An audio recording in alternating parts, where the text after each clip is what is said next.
우리는 계속해서 사도행전 말씀을 통해 예수님께서 꿈꾸시는 교회, 그 교회를 우리도 소망하며 나아갑니다.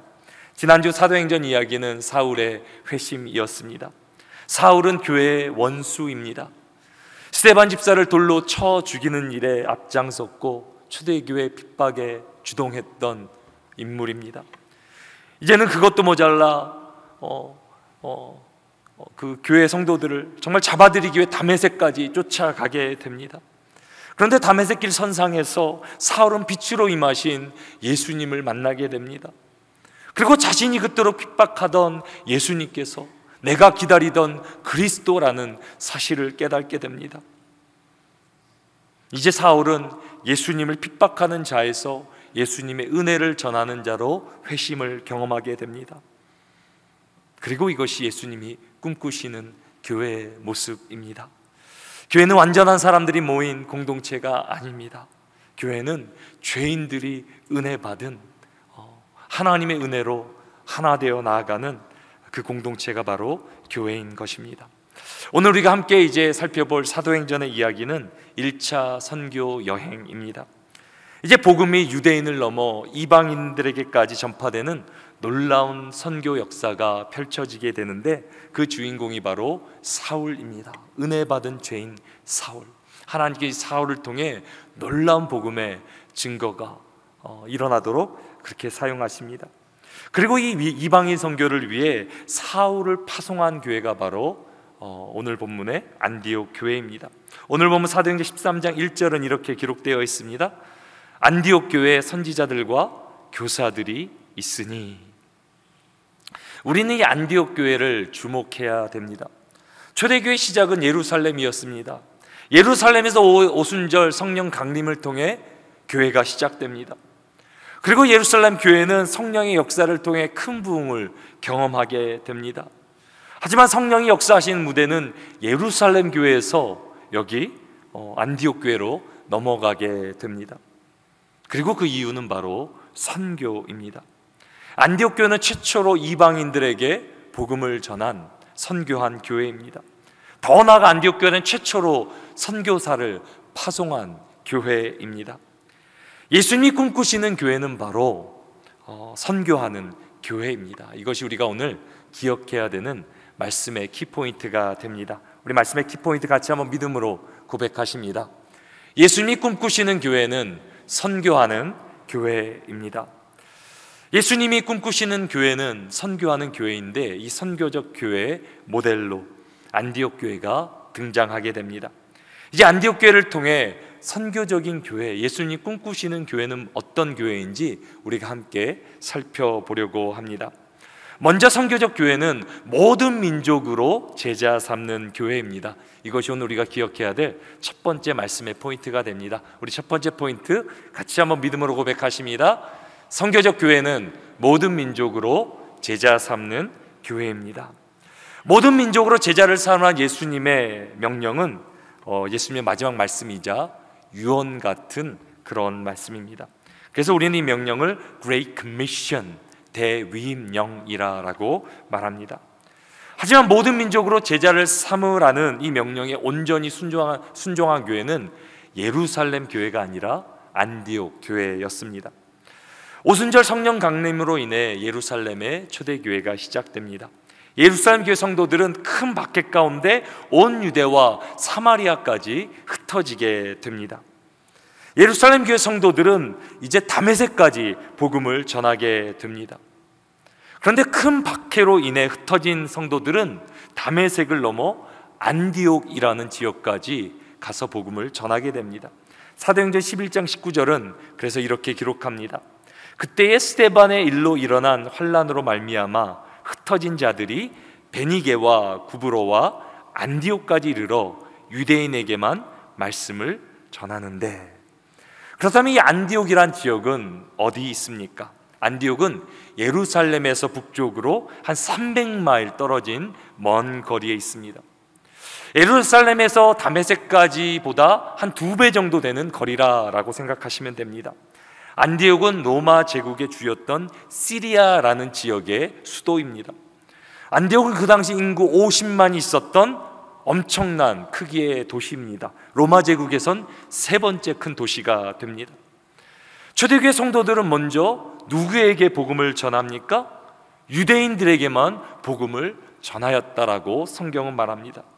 그러던 여기 안디옥에서 교회 역사의 한 획을 그을 만한 놀라운 역사가 일어나게 됩니다. 우리 함께 사도행전 11장 20절과 21절 같이 한번 읽겠습니다.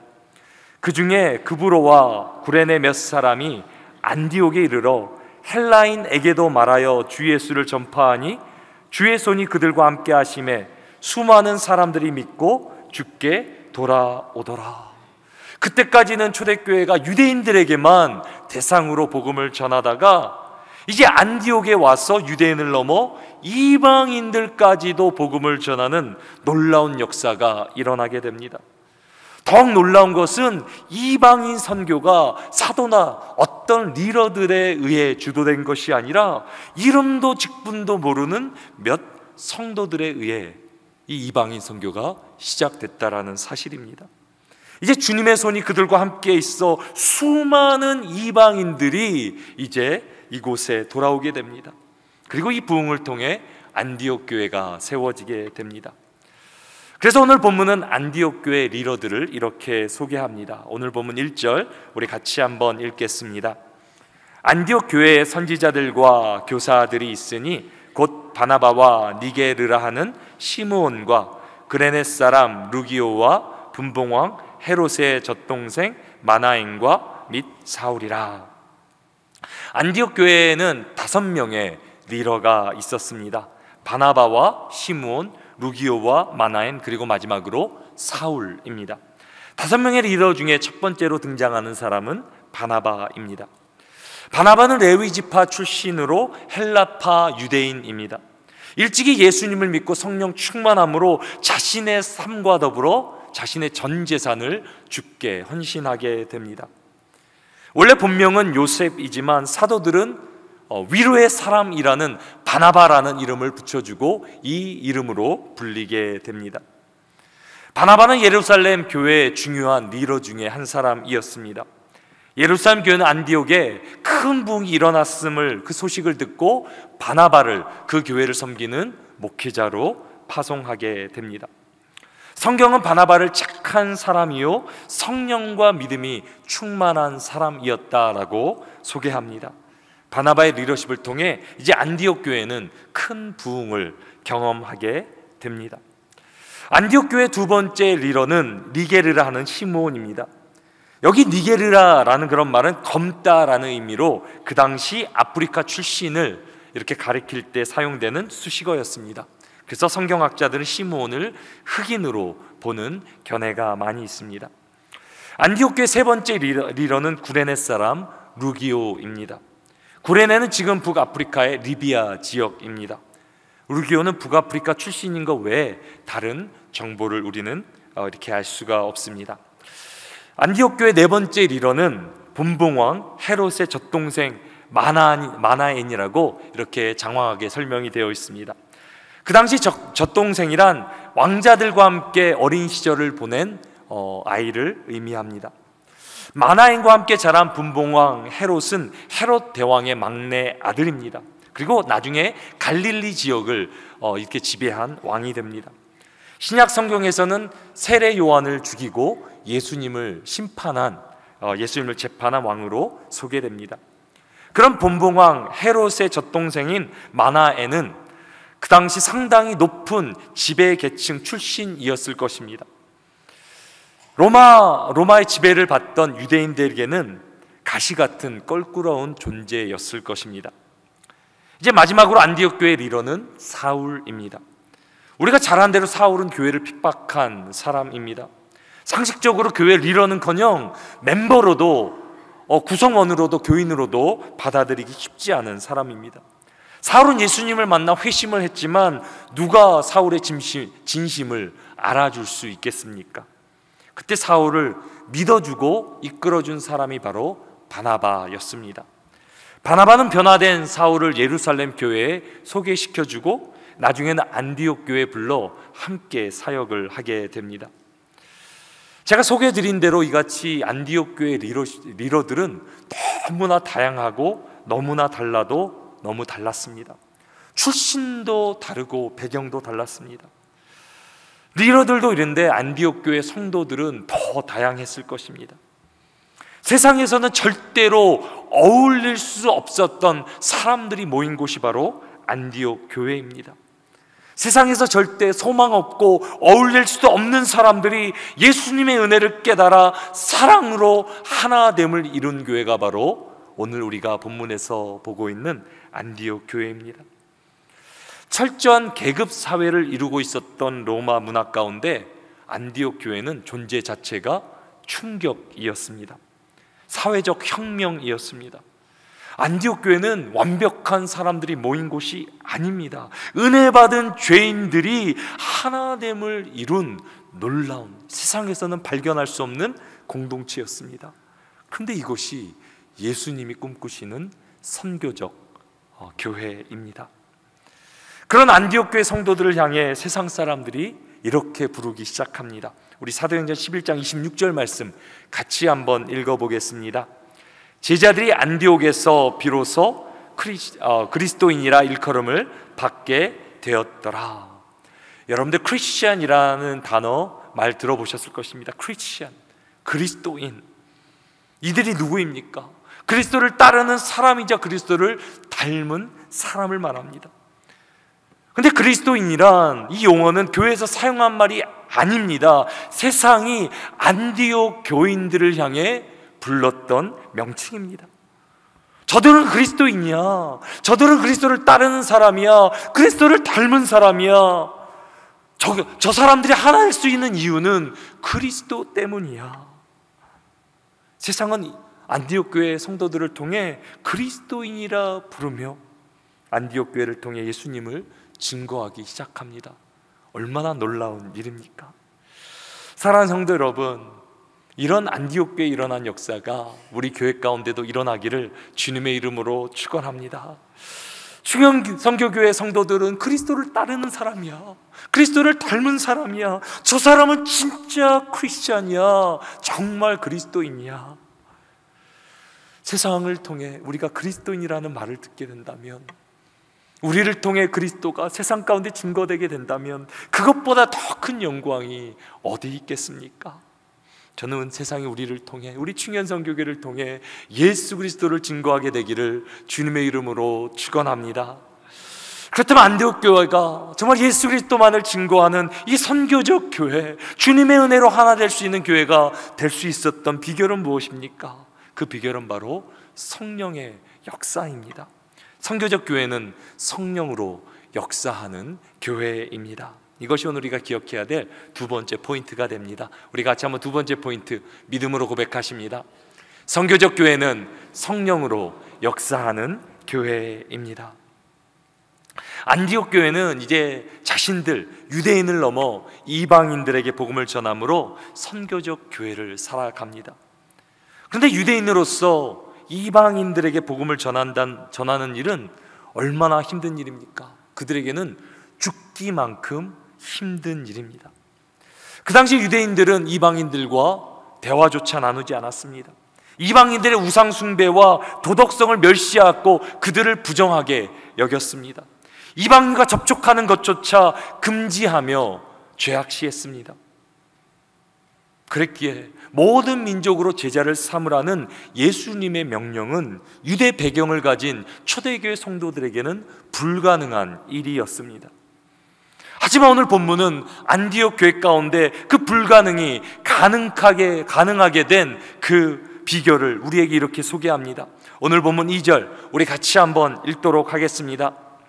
주를 섬겨 금식할 때에 성령이 이르시되 내가 불러 시키는 일을 위하여 바나바와 사울을 따로 세우라 하시니.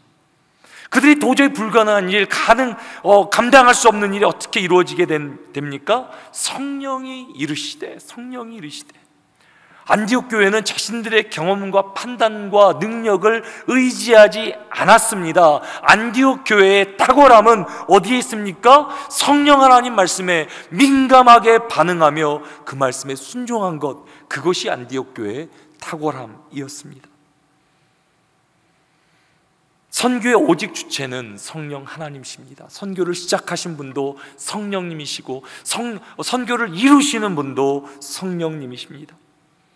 안디옥 교회가 자신들의 한계를 뛰어넘어 예수님이 꿈꾸는 선교적 교회로 나아갈 수 있었던 비결은 바로 이 성령의 역사입니다. 안디옥 교회 가운데 역사하신 성령 하나님께서는 지금 우리의 예배 가운데 함께 하시며 우리 가운데 역사하시는 줄로 믿습니다. 본문 2절에 주를 섬긴다라는 단어는 예배한다라는 의미입니다. 사랑하는 성도 여러분, 예배가 무엇입니까? 우리가 지금 예배로 모였습니다. 예배란 하나님을 나의 삶의 가장 최고의 우선순위, 가장 큰 가치로 두는 것을 말합니다. 우리가 이 예배 자리에 있는 것도 참 귀한 일이지만 더 중요한 것이 무엇입니까? 우리의 삶을 이 예배의 순간 하나님께 올려드리는 것입니다. 우리의 삶을 하나님께 맡겨 하나님으로 내 삶의 주인이 되게 하시는 것입니다. 그것이 예배입니다. 그리고 하나님께서는 이 시간에도 참된 예배자를 찾으신다 말씀하십니다. 요한복음 4장 23절 말씀, 우리 함께 믿음으로 고백하십니다. 아버지께 참되게 예배하는 자들은 영과 진리로 예배할 때가 오나니 곧 이때라. 아버지께서는 자기에게 이렇게 예배하는 자들을 찾으시느니라. 아멘. 지금 하나님 아버지께서는 우리 가운데 하나님께 삶을 올려드리며 영과 진리로 예배하는 자를 찾고 계십니다. 사랑하는 성도 여러분, 저는 우리 충현선교교회가 예배에 생명을 거는 교회가 되기를 소망합니다. 우리가 다른 것 부족해도 예배 하나만은 마음을 다해, 생명을 다해, 뜻을 다해 최고로 하나님께 올려드리기를 원합니다. 그리고 이 우리가 드리는 주일 예배 시간은 하나님께 예배로 우리 자신들을 헌신하고자 우리가 약속한 시간입니다. 우리의 최고 우선순위가 하나님 되시고 우리의 가장 큰 가치가 하나님인 줄 우리가 믿는다면 우리가 드리는 예배를 소중히 여겨야 합니다. 우리는 하나님에게만 집중할 수 있도록 예배를 준비해야 됩니다. 그리고 예배를 방해하는 모든 요소들을 우리는 끊어버려야 합니다. 그래서 안디옥 교회는 어떻게 합니까? 하나님 앞에 예배로 나아가면서 금식하며 생명을 걸며 하나님 앞에 예배로 나아갑니다. 금식하면 어떻게 됩니까? 육체가 약해집니다. 사람은 음식을 먹어야 생명을 유지할 수 있습니다. 하지만 안디옥 교회 성도들은 생명이 떡에 있지 않고 하나님 말씀에 있음을 믿음으로 선포하며 나아갑니다. 안디옥 교회 성도들이 생명을 걸고 하나님 앞에 예배하자 어떤 역사가 일어납니까?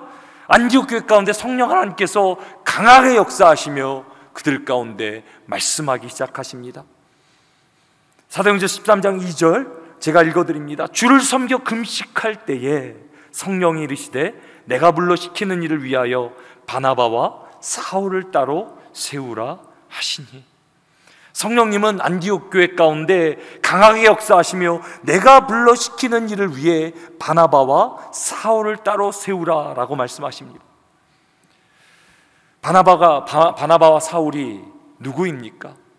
안디옥 교회의 중요한 리더들입니다. 지금으로 말하면 안디옥 교회 담임 목사와 수석 부목사라고 할 수 있습니다.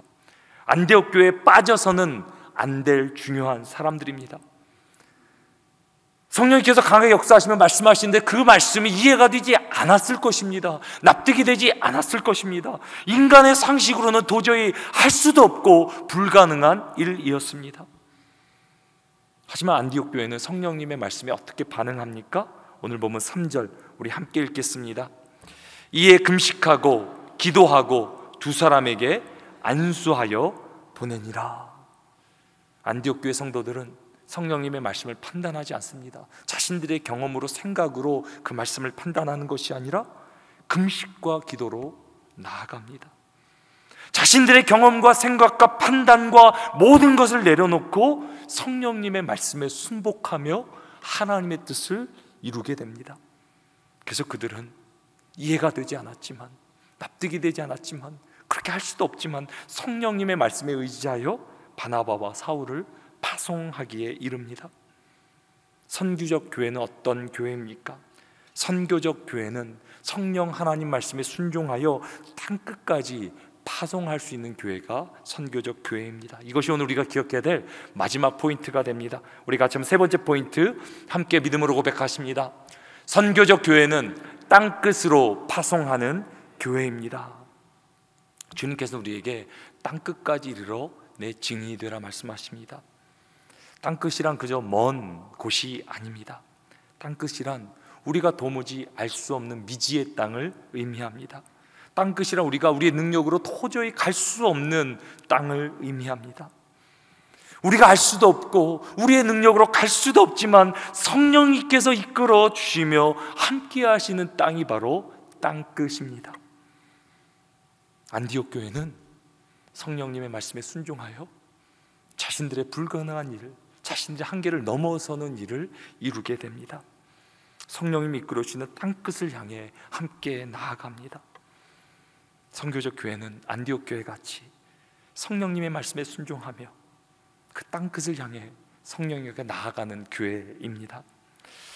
이제 사울과 바나바가 어디로 갈 바를 알지 못했지만 성령님의 인도하심에 따라 땅끝으로 나아갑니다. 그리고 땅끝으로 나아가는 가운데 이제까지 상상도 못했던 놀라운 역사, 복음의 진보가 펼쳐지게 됩니다.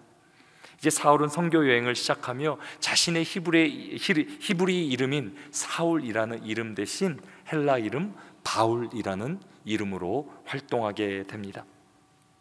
이제 먼저 바울과 바나바는 안디옥을 떠나 구브로 섬으로 찾아가게 됩니다. 구브로 섬은 바나바의 고향입니다. 바울과 바나바가 구브로 섬에서 이제 복음을 전하는 가운데 바예수라는 그 지역의 마술사가 주술사가 회방을 놓게 됩니다. 그래서 바울이 어떻게 합니까? 성령 충만함으로 바예수를 향하여서 네 눈이 얼마 동안 보이지 않게 되려 선포하는데 그대로 그 말씀이 이루어집니다. 그리고 이에 그 지역의 전체를 관할한 총독이 그렇게 된 것을 보며 주의 가르치심에 놀라며 믿게 됩니다. 예수 그리스도를 따르게 됩니다. 이제 바울과 바나바는 구브로 섬을 떠나 버가라는 지역을 거쳐 비시디아 안디옥이라는 곳에 머물게 됩니다. 그리고 안식일날 바울은 유대인의 회당에서 복음을 전하게 됩니다. 그리고 많은 유대인들과 이방인들이 복음을 받아들이게 되고 이제 더 말씀을 전해달라고 이렇게 요청을 합니다. 그러자 그 다음 안식일에는 온 시민이 거의 다 하나님의 말씀을 듣고자 모였다라고 성경은 기록합니다. 놀라운 부흥이 일어난 것입니다. 하지만 또한 바울과 바나바를 시기하는 유대인들이 일어나게 됩니다. 핍박이 시작됩니다. 그래서 바울과 바나바는 그 핍박을 피해 이고니온이라는 곳을 거쳐 우르스드라와 더베라는 지역까지 이제 이르게 됩니다. 그리고 바울과 바나바는 우르스드라라는 곳에서 나면서부터 걷지 못한 한 남자를 만나게 됩니다. 바울은 그 남자와 대화를 나누는 가운데 믿음이 있음을 보게 됩니다. 그래서 큰 소리로 이렇게 말합니다. 내 발로 바로 일어나라. 그랬더니 그 사람이 그 자리에서 일어나 걷게 되는 놀라운 기적이 펼쳐지게 됩니다. 그러자 주위에 있던 루스드라 사람들이 바울이 행한 기적을 보며 신들이 사람의 형상을 입고 왔다라고 놀랍니다. 그리고 바울과 바나바에게 제사를 드리려는 해프닝까지 일어납니다. 겨우 제사를 못 드리게 막았지만 이제는 그들을 시기하는 핍박하는 유대인들이 거기까지 쫓아오게 됩니다. 그리고 무리를 충동합니다. 그래서 바울을 돌로 치게 하고 이제 쓰러진 바울을 도시 밖으로 끌어냅니다. 바울이 죽은 줄만 알았는데 기적적으로 바울은 다시 살아나게 되고 바울과 바나바는 이제 왔던 길로 되돌아가며 선교 여행을 통해 복음을 받아들인 제자들을 권면하기 시작합니다. 바울과 바나바는 제자들의 마음을 굳게 하여 이 믿음에, 예수 그리스도라는 믿음에 머물게 하며 또 하나님 나라를 들어가려면 많은 환난을 겪어야 된다. 고난이 있을 터인데 끝까지 고난을 지키라라고 제자들에게 권면을 합니다. 이제 마지막으로 바울과 바나바는 제자들을 통해 세워진 교회들 가운데 장로들을 세워 사역을 위탁합니다. 이제 바울과 바나바는 아달리아 항구를 통해 무사히 안디옥 교회에 돌아오게 됩니다. 안디옥 교회에 돌아왔을 때 바울과 또 바나바 또 모든 성도들이 얼마나 기뻤겠습니까? 하나님께서 이루신 일, 한 번도 가보지 못하고 할 수 없었던 일, 성령께서 이끌어진 일들을 이렇게 선교 보고할 때 감격과 감사, 기쁨이 넘쳤을 것입니다. 이제 선교 보고를 끝으로 1차 선교 여행의 모든 여정이 마치게 됩니다. 이제 이 안디옥 교회를 통해 선교라는 것이 시작됩니다. 성령의 이끌리심으로 시작된 이 선교는 어디까지 오게 됩니까? 우리 조선 땅까지 이르게 됩니다. 그 당시 조선이 뭐라고? 아무도 관심 갖지 않고 아무도 알지 않았던 그 조선 땅. 우리 선교사님들은 그 멀고 먼 땅을 몇 달이나 걸쳐 배 타고 와서 병 걸리며 감옥에 갇히며 매 맞으며 아이들과 식구들이 죽어가는 가운데서도 굽히지 않고 목숨을 바친 선교사님들이 계십니다.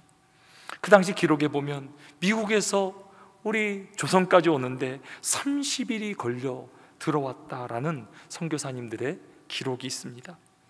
제가 그분들 중에 한 분을 여러분들에게 소개합니다.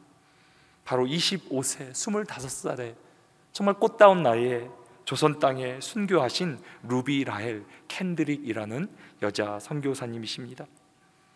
그리고 루비 선교사님이 죽기 전 부모님에게 보냈던 마지막 편지가 남아 있습니다.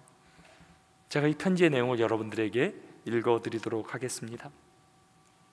어머니, 아버지, 이곳 조선 땅은 참으로 아름다운 곳입니다. 모두들 하나님을 닮은 사람들 같습니다. 선한 마음과 복음에 대한 열정으로 보아 아마 몇십 년이 지나면 이곳은 예수님의 사랑이 넘치는 곳이 될 것 같습니다. 복음을 듣기 위해 20km를 맨발로 걸어오는 어린 아이들을 보았을 때 그들 안에 있는 하나님의 사랑으로 오히려 위로를 받습니다. 그러나 한쪽에서는 탄압이 점점 심해지고 있습니다. 그저께는 예수님을 영접한 지 일주일도 안 된 서너 명이 끌려가 순교당했고 토마스 선교사와 제임스 선교사도 순교당했습니다. 선교 본부에서는 철수하라는 지시가 있었지만 대부분의 선교사들은 그들이 전도한 조선인들과 아직도 숨어서 예배를 드리고 있습니다.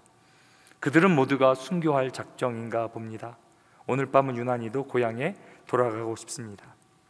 외국인들을 죽이고 기독교를 증오한다는 소문 때문에 부두에서 저를 끝까지 말리셨던 어머님의 얼굴이 자꾸 제 눈앞에 아른거립니다. 아버지, 어머니, 어쩌면 이 편지가 마지막일 수도 있습니다.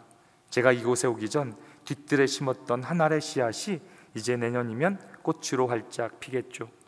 그리고 또 다른 씨앗을 만들어내겠죠. 저는 이곳에 작은 씨앗이 되기로 결심했습니다.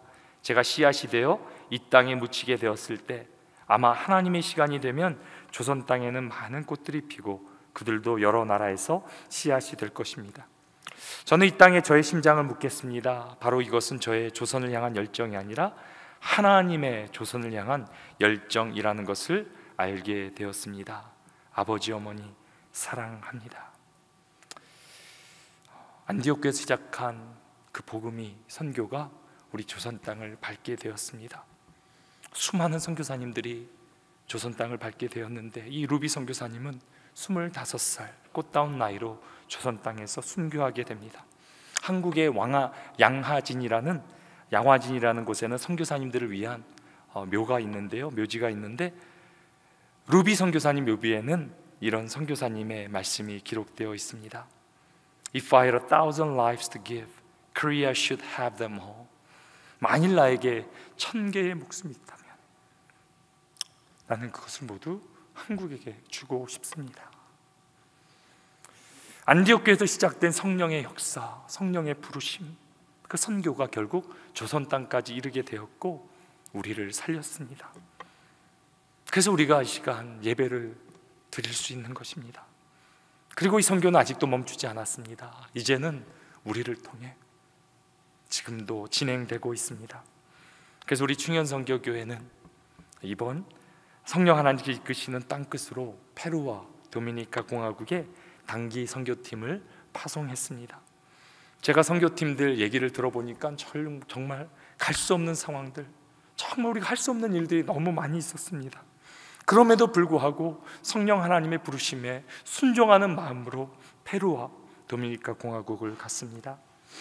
먼저 페루 단기 선교팀은 정진현 선교사님과 함께 노방 전도와 현지 교회 방문을 통해 많은 은혜를 전하고 은혜를 받고 돌아왔다는 그런 소식을 제가 듣게 되었습니다. 그리고 충현동산 팀은 도미니카 공화국에서 거의 40여 명 되는 현지 목회자들과 사모님들을 섬기고 돌아왔습니다. 우리가 돌아오고 마지막에 그분들이 간증을 해주시는데요, 정말 포기하고 싶고 내려놓고 싶은 그 사역의 자리에서 저희들을 통해 은혜를 받았다고, 이제 은혜로 다시 사역하게 되었다고, 너무 감사하다고 간증하며 감사하는 그런 모습에 저희의 모든 수고와 모든 정말 그때까지 드렸던 헌신은 다 정말 눈같이 녹아내려졌습니다. 그러면 제가 이렇게 생각한 거예요. 아무런 가치 없고 무익한 종, 특별히 우리 조산 땅, 하나님을 찾지도 않고 그 당시 술과 세상의 우상으로 찌들려 있던 그 땅, 하나님께서 은혜 베풀어 주셔서 우리를 하나님 백성으로 삼아 주시되 이제는 선교하는 백성으로 불러주시니 얼마나 감사한지 모릅니다. 아무런 가치 없고 무익한 종, 저를 써주심이 얼마나 감사했는지 모릅니다. 우리 충현 선교교회는 선교교회입니다. 선교의 목숨 건 교회입니다. 주님 다시 오실 때까지 그 주님의 은혜를 기억하며 주님을 열방 가운데 전하기를 소망하는 교회입니다.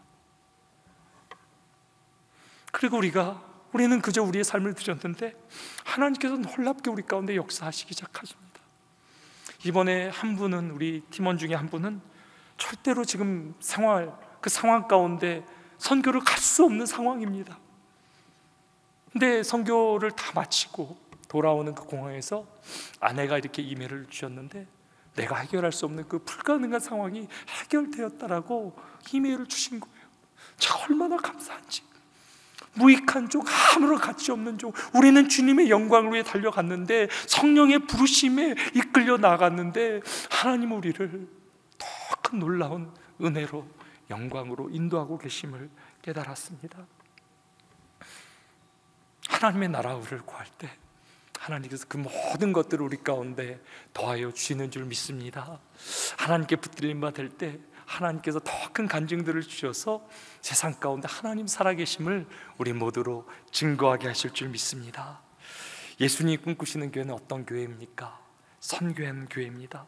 모든 민족을 품고 성령의 역사하심에 이끌려 땅끝까지 나아갈 때 우리는 그 땅끝에서 주님을 만나고 주님의 영광을 보게 될 줄로 믿습니다.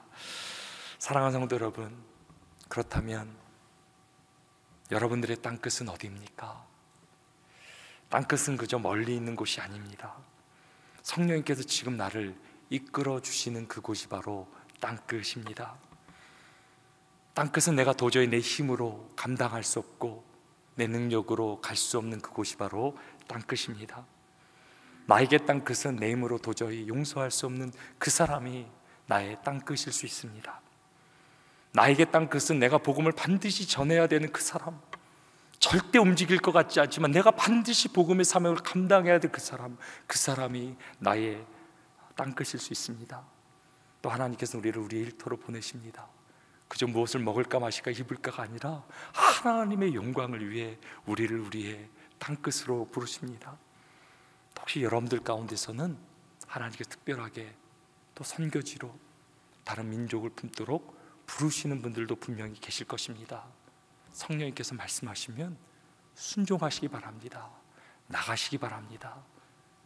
성령님과 함께하며 그 땅끝 가운데 성령에 함께하시며 능력을 베풀어 주시며 부흥케 하시며 그 땅끝에서 우리는 예수 그리스도의 영광을 보게 될 줄로 믿습니다. 가장 행복한 사람은 어떤 사람입니까? 성령님에 이끌려서 그 땅끝에서 주님을 만나는 사람, 그 사람이 바로 가장 행복한 사람인 것입니다. 사랑하는 성도 여러분, 이번 한 주도 성령님께서 이끌어 주시는 그 땅끝에 내가 머물므로 주님을 만나고 주님의 부흥을 경험하며 주님의 영광 우리 모두가 보게 되기를 주님의 이름으로 축원합니다.